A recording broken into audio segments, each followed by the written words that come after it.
Magandang araw po sa inyong lahat. Kami po ang unang pangkat at ngayon ay tatalakayin natin ang paksang wikang Filipino sa iba't ibang larangan. Bago tayo magsimula sa aming paksa, tayo muna ay dumako sa layunin ng aming aralin nang sa gayon ay magkaroon tayo ng pagkakaintindihan hanggang matapos ang aming aralin. Narito ang aming aralin sa aming presentasyon. Hayaan niyo muna akong isalaysay para sa inyo ang mga ito. Sa pagtatapos ng pag-aaral na ito, ang mga mag-aaral ay inaasahan. 1. Maipaliwanag ang kahalagahan ng wika bilang sangkap sa pang-araw-araw na komunikasyon at interaksyon sa iba't ibang larangan. 2. Matukoy at masuri ang tamang gamit ng wika sa bawat larangan. Halimbawa, teknikal, legal o jargon na termino upang maunawaan ang pagkakaiba-iba ng bawat teksto.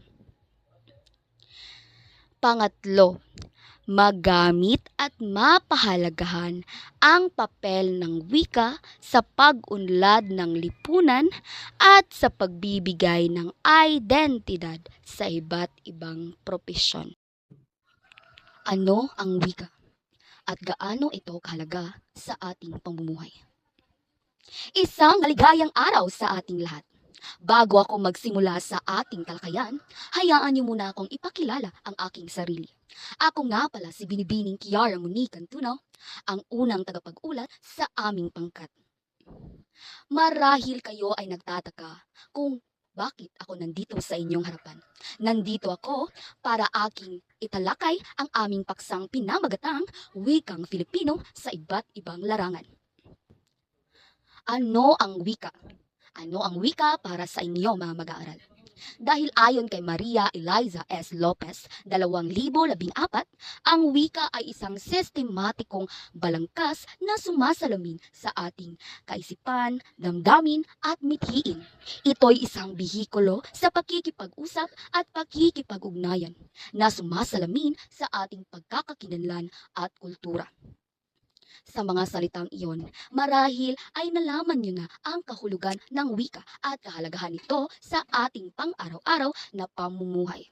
Bagkus, ito'y isang instrumento na nagbibigay ng pagkakaintindihan sa bawat isa sa pamamagitan ng pagpapahayag ng ating mga ninanais sa ating kapwa-tao. Ang Konstitusyong 1987 ay nagtatakda sa Filipino bilang wikang pambansa. Isa itong opisyal na komunikasyon at wikang panturo.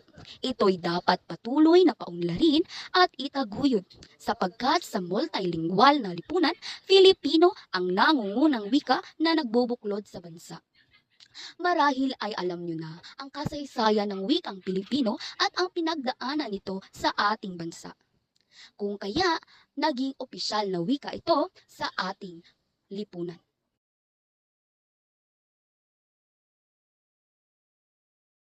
Ngayon natapos na tayo sa bahaging wika at wikang Filipino, dadako naman tayo sa ibang bahagi. Ito ay ang wikang Filipino sa iba't ibang larangan. Maraming larangan ang ginagamitan ng wikang Filipino. Magsimula tayo sa wikang Filipino sa larangang akademiko. Isinasaad dito na ang Filipino bilang isang larangan at sa larangang panitikan na kung saan ang ating mga guro ang nagsisilbing instrumento ng impormasyon at pagkatuto. Itinataguyod nito ang pagyabong at pagpapahalaga sa buhay ng ating wika. Sa larangang din ito, ginagamit ang wikang Filipino bilang wikang panturo, pananaliksik at pagsulat ng iba't ibang sulatin gamit ang wikang Filipino. Sa wikang Filipino sa larangan akademiko, mas maiintindihan natin ito sapagkat dama natin ito sa ating pag-aaral simula't sa pool nung tayo ay bata pa. Minumungkahi talaga ng ating mga guro na tayo ay maging bukas sa pagtuto o sa pagkatoto ng wikang Filipino sapagkat ito ang ating pambansang wika. Makikita rin ang kahalagahan ng wikang ito hindi lang tuwing linggo ng wika, buwan ng wika, o kung kailan may selebrasyon sa wika, kundi makikita rin ang kahalagahan nito sa mga sulatin na isinusulat wikang Filipino. Sa panghalimbawa nito ay ang pagbuo ng module o kagamitang pangturo. Makikita dito na noong kasagsagan ng COVID-19 na ang mga module o iilan sa ating mga module ay module, reviewer at iba pang mga material na ginagamit sa panturo ay inilathala sa Filipino upang mas maging bukas, mas maintindihan ng mga mag-aaral. Sa ganitong paraan, hindi lamang natututo ang mga mag-aaral ng nilalaman ng aralin, kundi napapalalim din ang kanilang kasanayan sa sariling wika. Makikita rin ang wikang Filipino sa larangan ng akademiko tuwing seminar at komperensya. Sa mga pambansang komperensya, gaya ng hasaan, ginagamit ang Filipino bilang medyum ng talakayan at presentasyon.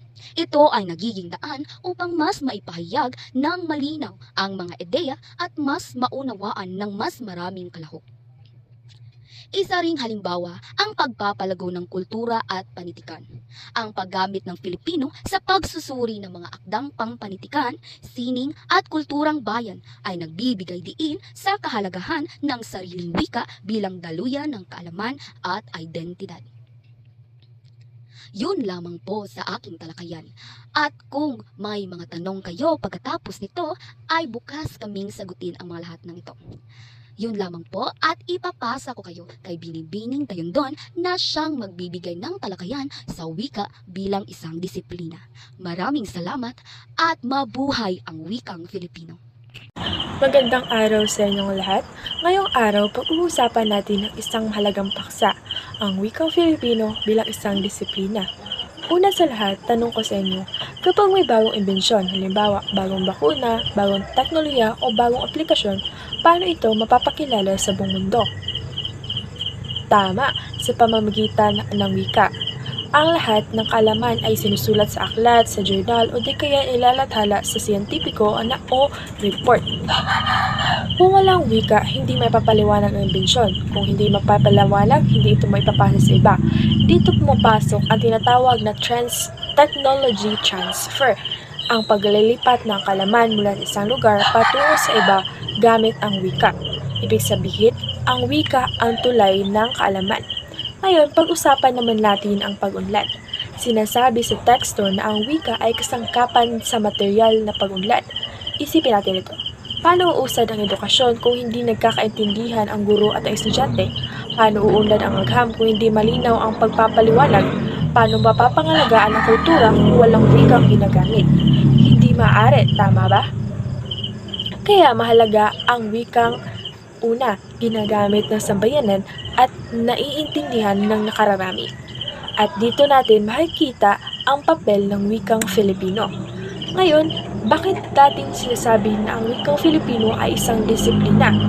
Kapag sinabi nating disiplina, ibig sabihin ito ay may sariling sistema at estruktura, pinag-aaralan sa akademikong paraan, at may ambag sa agham, sining at humanidades. Hindi lang ito basta asignatura, ito ay isang larangan ng kaalaman. Ibig sabihin, ang wikang Filipino ay hindi lamang para sa pang-araw-araw na usapan. Ito ay ginagamit sa paghubog ng isip, sa pagpapalawak ng kaalaman at sa pag-unlad ng bansa. Ngayon, mag-isip tayo. Kung ang wikang ginamit sa edukasyon ay hindi nauunawaan ng nakararami, sino ang nahihirapan? Tama, ang mga mag-aaral. At kapag hindi malinaw ang pag-unawa, maaantala ang pag-unlad. Kaya masasabi natin na ang wika ay hindi lamang instrumento ng komunikasyon. Ito ay instrumento ng pambansang pag-unlad. At bilang pambansang wika, ang wikang Filipino ay may mahalagang papel sa pag-uubog ng isang mas maunlad at mas may kamalayang lipunan. Unang punto, nakababatid sa kahalagahan ng wikang Filipino mula sa iba't ibang larangan o disiplina. Mahalaga ang wikang Filipino sa edukasyon, agham, sining, kultura at komunikasyon. Sa edukasyon, mas nagiging epektibo ang pagkatuto ng wikang ginagamit ay naiintindihan ng mga mag-aaral. Sa agham at teknolohiya, kailangan ang wika upang maipaliwanag ng malinaw ang mga konsepto at imbensyon. Sa sining at kultura, ang wika ay nagsisilbing tagapangalaga ng ating identidad at tradisyon. Ipinapakita nito ang wikang Filipino ay may malawak na saklaw at ambag sa pag-unlad ng iba't ibang larangan. Ikalawang punto, nakakapagpapahalaga sa wikang Filipino sa pamamagitan ng paggamit ng iba't ibang larangan. Hindi sapat na alam lamang natin ang kahalagahan ng ating wika. Mas mahalaga na ginagamit natin ito.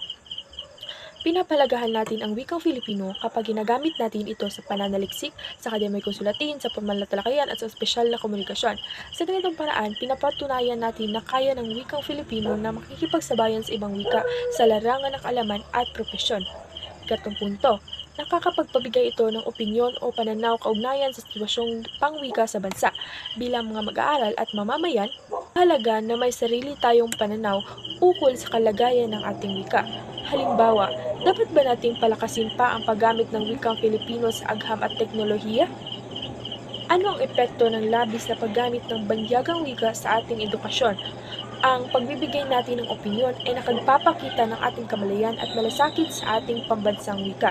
Sa kabuuan, ang wikang Filipino bilang isang disiplina ay mahalaga sapagkat ito ay may ambag sa iba't ibang larangan. Ito ay dapat gamitin, pahalagahan at ito ay dapat pag-isipan at pagnilayin sa konteksto ng ating lipunan. Ang wikang Filipino ay hindi lamang paraan ng pakikipag-usap.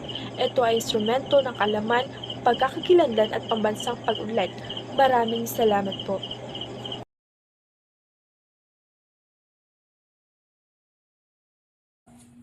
Magandang araw sa lahat. Ang tatalakayin ko ay ang isa sa 3 pangkalahatang disiplina at ito ang likas na agham. Ang likas na agham o natural science sa Ingles ay pag-aaral ng kalikasan at ng natural na mundo gamit ang siyentipikong metodo. Saklaw nito ang agham pambuhay at agham pisikal. Ibig sabihin, pinag-aaralan dito ang mga may buhay, pati na rin ang pisikal na mundo at ang mga prosesong nagaganap dito. Ngayon naman, tatalakayin natin ang kasaysayan ng wikang Filipino sa larangan ng likas na agham at kung bakit hindi ito masyadong ginagamit sa pagtuturo. Nagsimula noong panahon ng Amerikano sa maagang 1900 ang paggamit ng Ingles bilang pangunahing wikang panturo sa agham. Layunin nito na maipakilala ang pandaigdigang pamantayan at mas madaling magamit ang mga aklat-aralin at journal sa Ingles. Dahil dito, nagsimula ang hamon sa wika na nararanasan pa rin hanggang ngayon. Noong 1974, ipinatupad ang Bilingual Education Policy na nagtalaga ng Filipino sa mga asignaturang panlipunan at Ingles sa agham. Bagamat kinilala ng 1987 Constitution ang Filipino bilang wikang pambansa at opisyal na wika sa edukasyon sa Section 6, itinakda naman sa Section 7 na ang Filipino at Ingles ay parehong opisyal na wika sa pagtuturo at komunikasyon sa paaralan. Sa kabila nito, nananatiling mas dominante pa rin ang Ingles sa agham.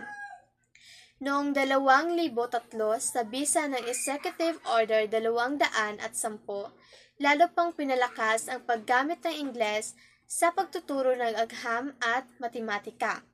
Hanggang sa kasalukuyan, Ingles pa rin ang pangunahing medium sa high school at kolehiyo. Ngayon naman, pag-usapan natin kung ano nga ba ang kahalagahan ng wikang Filipino kapag ginamit sa pagtuturo ng likas na agham. Una, mas madaling nauunawaan ng mga mag-aaral ang mga konsepto dahil ginagamit ang wikang pamilyar sa kanila.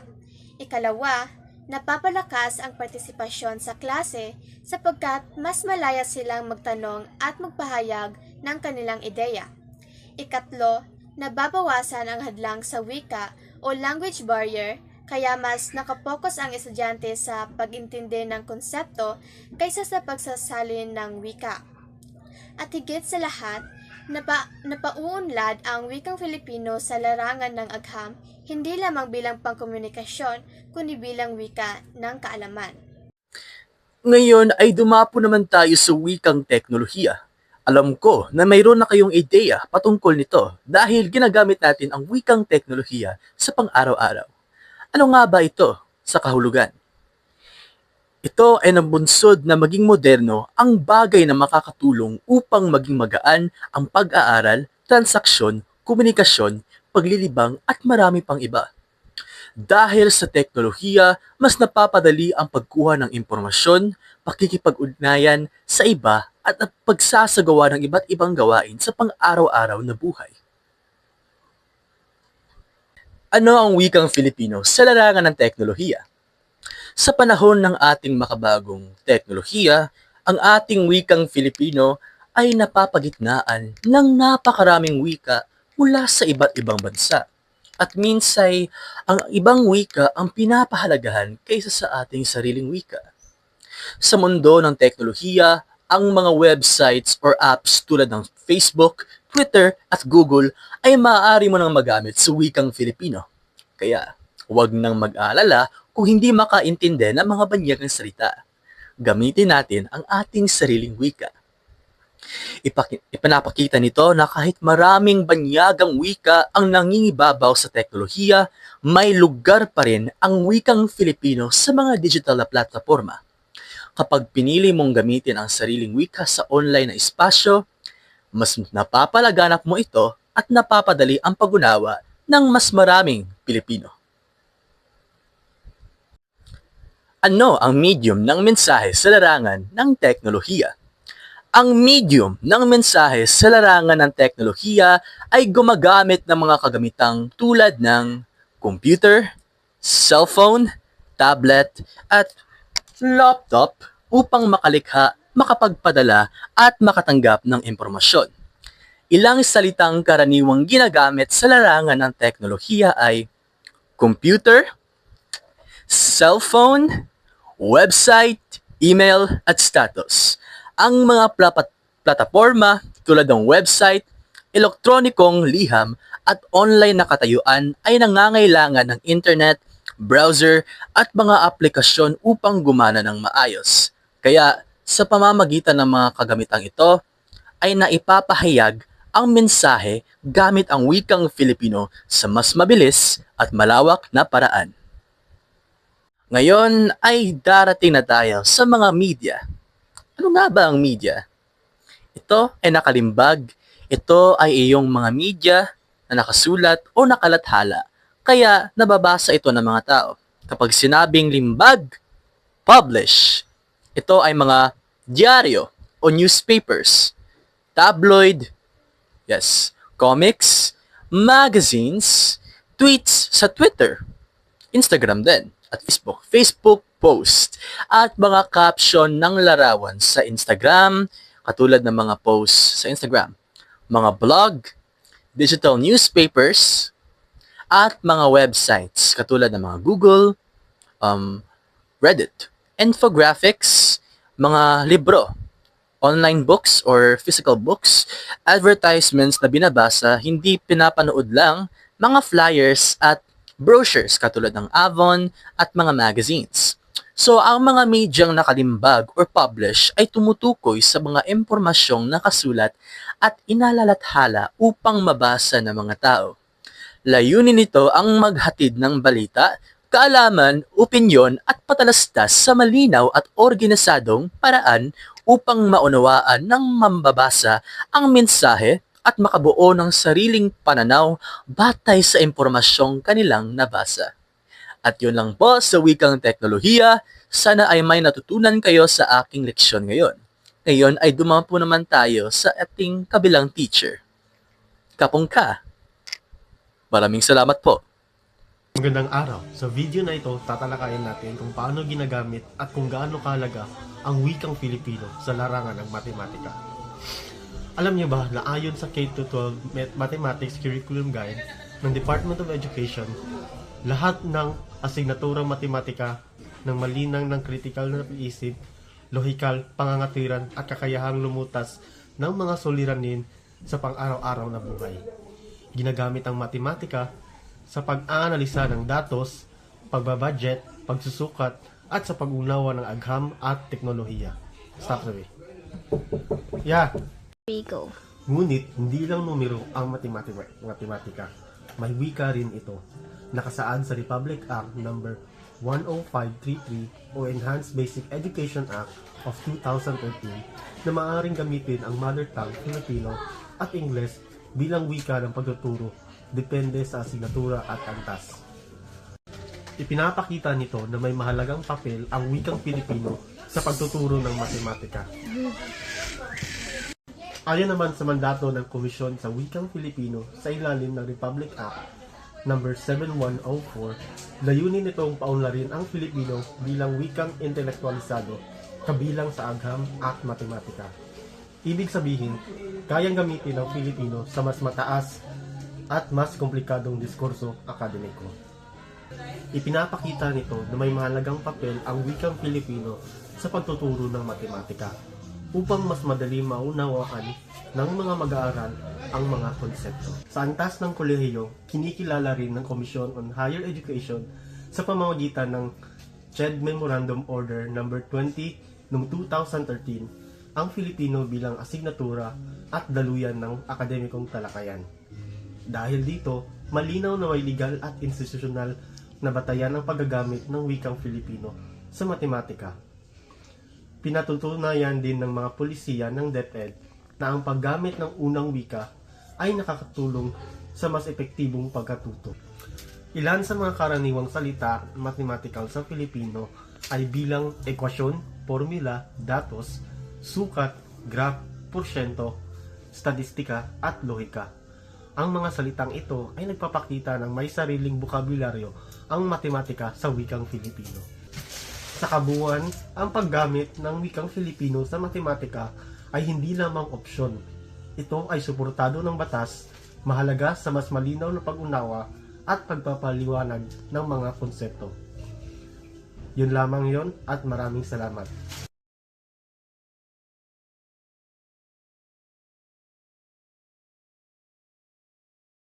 Magandang araw po sa lahat. Ako si Dorothy Kindi Baguio at ngayon ay tatalakayin ko ang agham panlipunan at ang papel ng wika sa lipunan, lalo na sa batas at politika.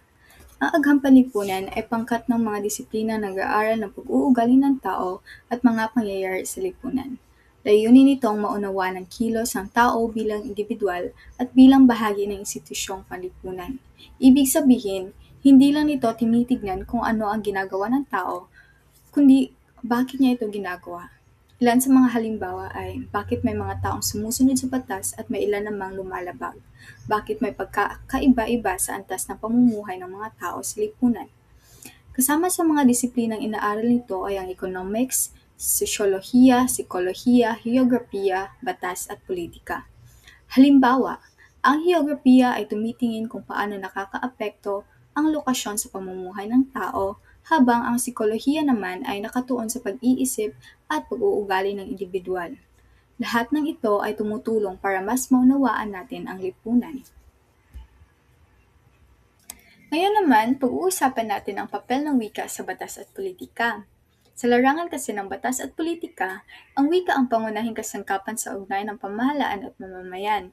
May dalawang proseso rito, ang paghatid ng batas o atas at ang pagtugon ng bayan. Ibig sabihin, hindi sapat na gumawa lang ng batas. Kailangan din itong maipaliwanag ng malinaw upang maunawaan at masunod ng mga tao. Halimbawa, kung isang ordinansa ay masyadong technical ang pagkakasulat, maaaring hindi ito maintindihan ng karaniwang mamamayan. Kaya, mahalaga ang paggamit ng Filipino o wikang mas madaling maunawaan upang maging malinaw ang batas, katarungan at pamamahala. Hindi lamang sa batas mahalaga ang wika, kundi pati sa pag-aaral ng lipunan mismo. Ayon sa slide, ang wika ay hindi lamang komunikasyon kundi kasangkapan din sa pagsusuri ng istruktura, ideolohiya at karanasan ng lipunan. Ibig sabihin, sa pamamagitan ng wika, nakikita natin kung paano nakaayos ang lipunan at kung ano ang mga paniniwala nito. Halimbawa, ang mga salitang ginagamit sa media o politika ay maaaring maka-impluwensya sa pananaw ng tao tungkol sa isang issue. Ang wika ay produkto at salamin ng lipunan, ngunit ito rin ay humuhubog sa paniniwala at sistema ng kapangyarihan. Dahil dito, mahalagang maunawaan ang mas malawak na papel ng wika sa lipunan. Ang wika ay salamin ng kultura at pagkakakilala ng isang komunidad. Pinapakita nito kung sino tayo at kung ano ang ating pinahahalagahan. Maaari rin itong maging instrumento ng kapangyarihan, lalo na sa batas, politika at akademya. Halimbawa, sa pananaliksik, kailangang malinaw at angkop ang mga tanong upang makakuha ng tumpak na datos. Kaya masasabi natin na ang wika ay hindi lamang paraan ng pakikipag-usap, kundi mahalagang kasangkapan sa pag-unlad at pag-unawa sa lipunan. Sa kabuuan, makikita natin na ang agham panlipunan at wika ay magkaugnay. Ang malinaw at tamang paggamit ng wika ay susi para mas maayos ang komunikasyon, mas maintindihan ang batas at pamahalaan, at mas aktibo ang partisipasyon ng mga mamamayan. Maraming salamat. Ngayon, atin namang pag-aaralan ang wikang Filipino sa larangan ng Humanidades. So ano nga ba ang Humanidades? Ang Humanidades ay nagmula sa salitang Latin na humanus na ang ibig sabihin ay tumulong sa tao. Ito ay nangangahulugang may kaugnayan sa pagiging tao. Isa itong disiplina na nakatuon sa pag-aaral ng tao, kultura at karanasan. Saklaw nito ang iba't ibang anyo ng sining tulad ng musika, arkitektura, pagpipinta, sayaw, dula at panitikan. Sa pamamagitan ng Humanidades na ipapahayag ng tao ang kanyang damdamin, pangarap, adhikain at pananaw sa buhay. Dahil dito, mas nauunawaan natin ang ating sarili at ang ating kapwa. So dito sa Humanidades ay ating naipapakita ang ating nararamdaman, ideas at pananaw natin sa buhay sa pamamagitan ng sining at panitikan. Dumako naman tayo sa pinagmulan ng Humanidades. So ang Humanidades ay umusbong bilang reaksyon sa eskolastisismo noong panahon ng Griego at Romano. Noon, nakatuon pa ang pag-aaral sa lohika at relihiyosong doktrina, ngunit ipinakita ng Humanidades ang kahalagahan ng pag-unlad ng pagkatao. Hindi lamang ito nakasentro sa praktikal o profesional na kurso, kundi sa paghubog ng isip, asal at pagpapahalaga ng tao.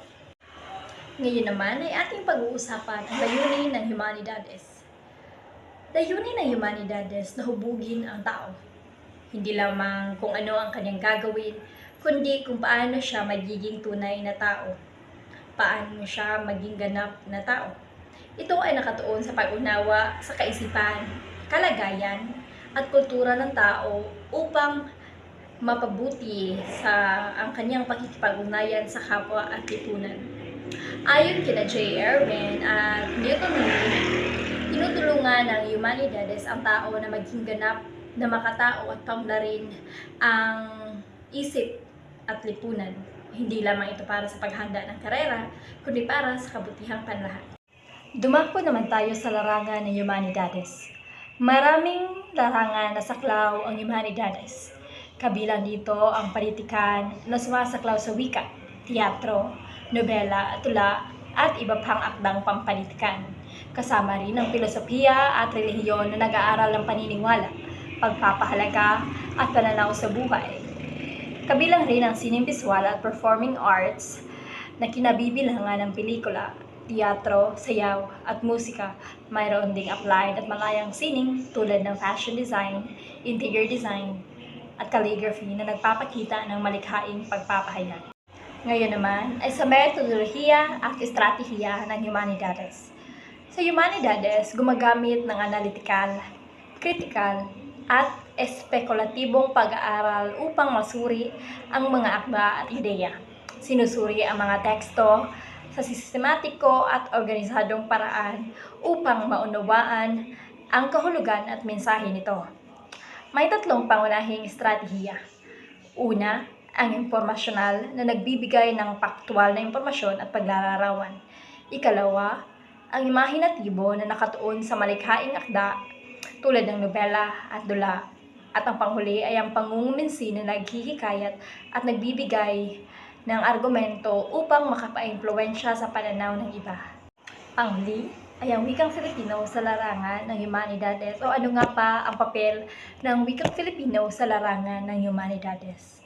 Sa wikang Filipino ay ang pangunahing daluyan ng pagpapahayag sa humanidades. Sa pamamagitan nito, na ipapakita ang kultura, identidad, at karanasan ng mga Pilipino. Nagiging instrumento ito sa pagpapalaganap ng sining, panitikan, at mahahalagang ideya sa lipunan. Higit sa lahat, pinapalakas nito ang pambansang kamalayan at pagkakaisa sa pamamagitan ng wika at kultura. Mahalaga ang wikang Filipino dahil dito natin ay papahayag ang kultura at pagkakakilanlan natin bilang mga Filipino. Ayan.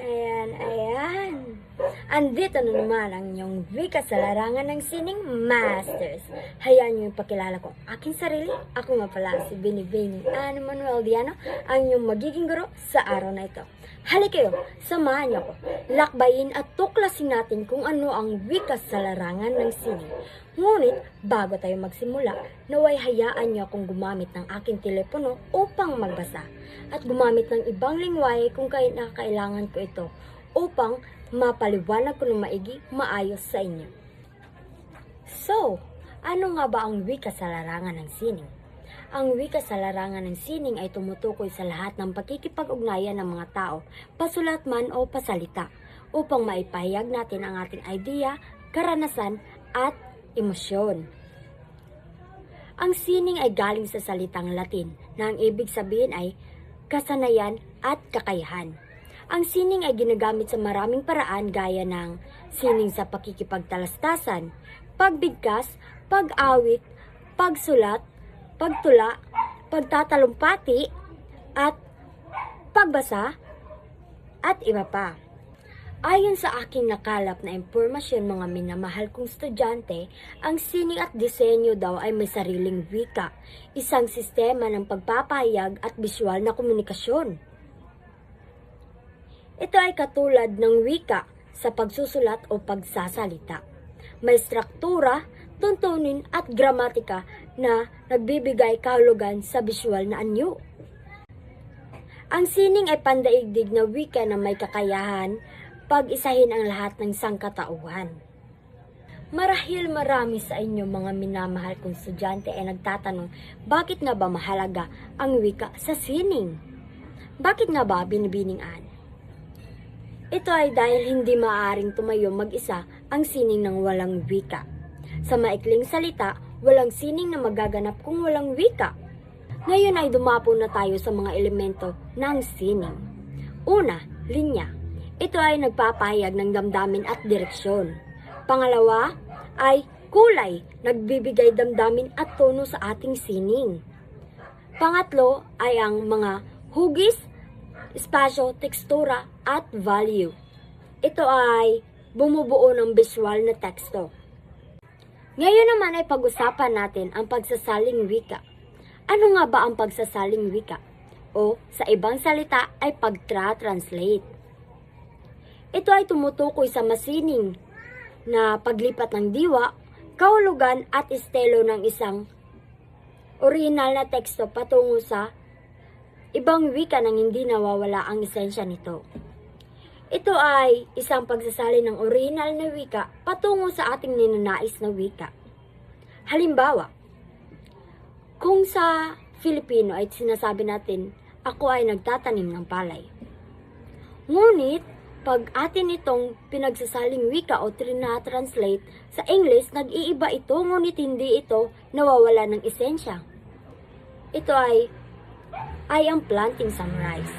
Laging tandaan mga estudyante na ang wika sa larangan ng sining ay isang tumutukoy sa lahat ng pakikipag-ugnayan natin, pasalita man o pasulat. Naway may natutunan kayo sa aking pagtuturo. Paalam! Magandang araw! Ako nga pala si Binibining Jomika S. Balabagan at ngayon ay tatalakayin natin kung ano nga ba ang agrikultura bilang bahagi ng disiplina sa wikang Filipino. Una, ano nga ba ang agrikultura? Ang agrikultura ay isang kursong teknikal kaya ito ay nangangailangan ng mas malawak na pagpapaliwanag. Bilang isang guro, Kailangang maghanap ng paraan o estratehiya kung paano maipapaunawa sa mga mag-aaral ang konseptong nais ibahagi sa kanila. Ayon kay Gorgonio, sa kasalukuyan ang wikang panturo ay isang mahalagang salik na kailangang bigyang pansin sapagkat ito ang susi ng pagkatuto at kung ano ang makakamit ng mga mag-aaral sa iba't ibang asignatura. Ayon sa pagsusuri, ang wika ay susi ng pagkakaunawaan sa loob ng silid-aralan. Taglay ng wika ang kakayahan na maisalin ang karunungan mula sa mga guro patungo naman sa mga mag-aaral. Sa pamamagitan din ito ay maipapaunawa ng tao ang kanyang sarili at nakauunawa siya sa mga bagay sa kanyang paligid. Napauunlad niya ang kanyang kaalaman at kakayahan sa pamamagitan ng wika. Nagagamit din ang wika upang matugunan ang pangangailangan ng isang mag-aaral sa loob ng silid-aralan.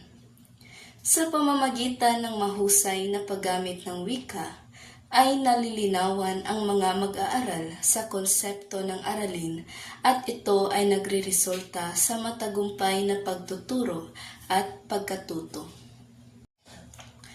Ayon naman sa pagsusuri, napansin ng mga guro na mas madali at maayos na naipahayag ng mga mag-aaral ang kanilang kaugnay ng talakayan kung may kalayaan silang gumamit ng wikang Filipino. Ngayon ay dadapo naman tayo sa mga mungkahing gabay sa paggamit ng Filipino bilang wikang pantulong sa larang ng agrikultura. Una ay kapag may mga paksang mahirap may paliwanag gamit ang wikang Ingles, maaaring ipaliwanag sa pamamagitan ng wikang Filipino. Pangalawa, kapag may mga katawagang pang-agrikultura na kailangang ipaliwanag, gamitin ang wikang Filipino sa paglilinaw nito. Pangatlo, gamitin ang wikang Filipino sa pagbibigay ng halimbawa para mas madaling maunawaan.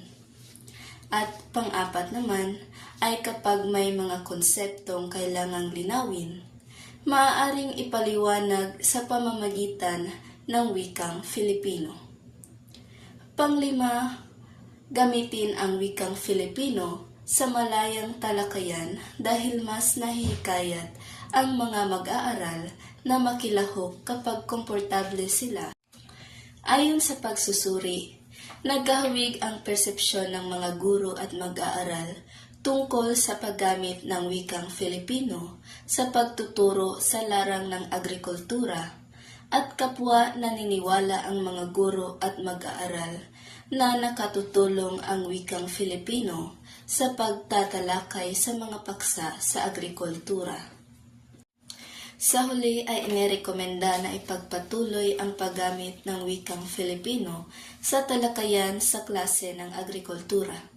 Magkaroon ng sariling pagsasanay ang mga mag-aaral sa paggamit ng wika upang mas mabisa at mahusay ang paggamit nito sa talakayan at magkaroon ng iba pang kaugnay na pag-aaral sa paggamit ng wikang Filipino sa larang ng agrikultura para sa mas ikahuhusay ng pag-unawa. Iyon lamang at sana may natutunan kayo sa ating kontekstong pang-agrikultura. Salamat sa pakikinig. Magandang araw sa inyong lahat. Ang tatalakayin ko ang wikang Pilipino sa disiplina ng batas, kung paano ito kinikilala ng ating saligang batas at kung bakit mahalaga ang wika upang mas maunawaan ng mamayan ang mga patakaran at prosesong pamamahalaan. Sa 1987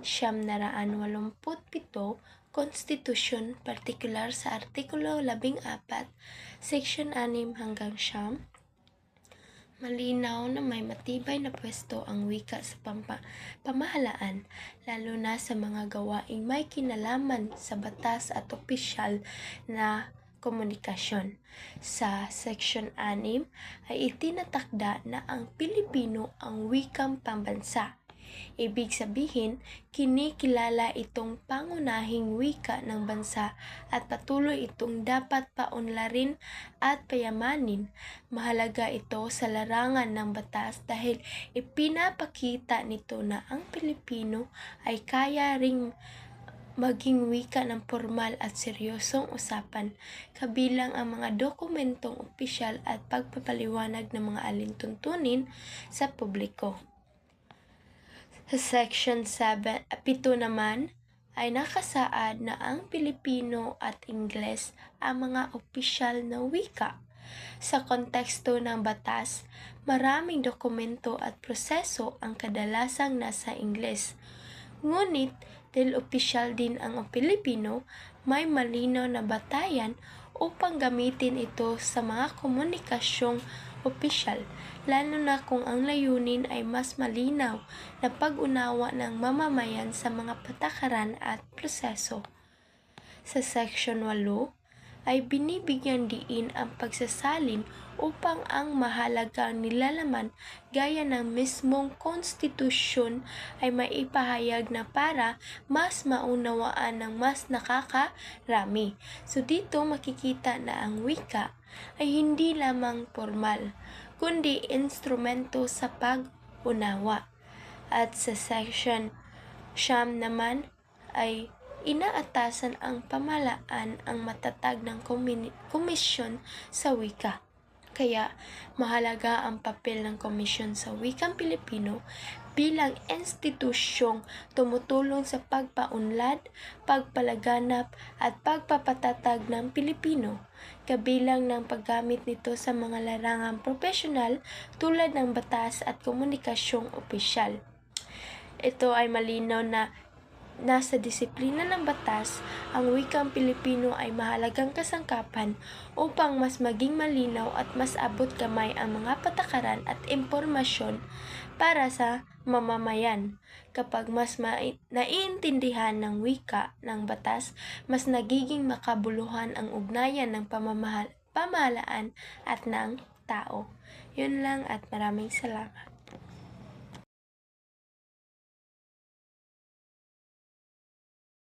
Magandang araw po sa inyong lahat. Ang aking tatalakayin ay tungkol sa wika sa kontemporaryong panahon at ang papel ng mass media. Kasalukuyang panahon, malaki ang impluwensya ng mass media sa ating pang-araw-araw na komunikasyon.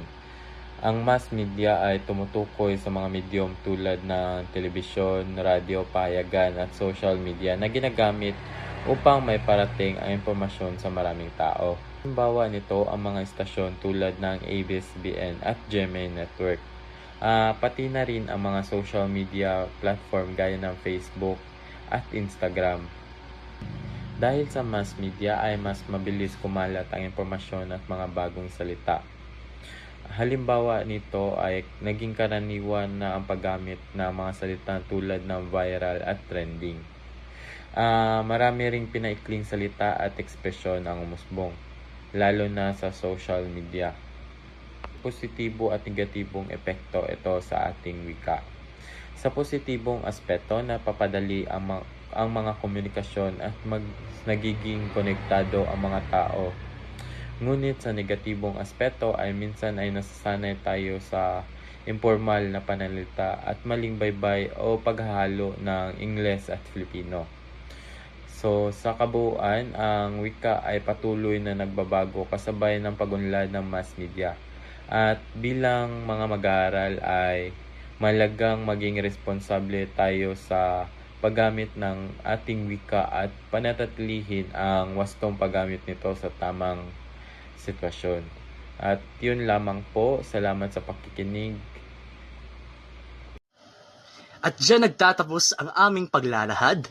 Naway sa pamamagitan ng aming ulat, mas lalo ninyong napahalagahan ang papel na ginagampanan ng wikang Filipino sa iba't ibang larangan ng ating lipunan. Hindi man ito perpekto, ito ay buhay, lumalago, at patuloy na nagsisilbing salamin ng ating pagka-Pilipino. Tandaan natin, ang pagpapahalaga at paggamit sa ating wika ay isang paraan ng pagpapakita sa pagmamahal sa ating bansa. Maraming salamat sa iyong pakikinig at pakikilakhok. Yun po ang unang pangkat. Salamat!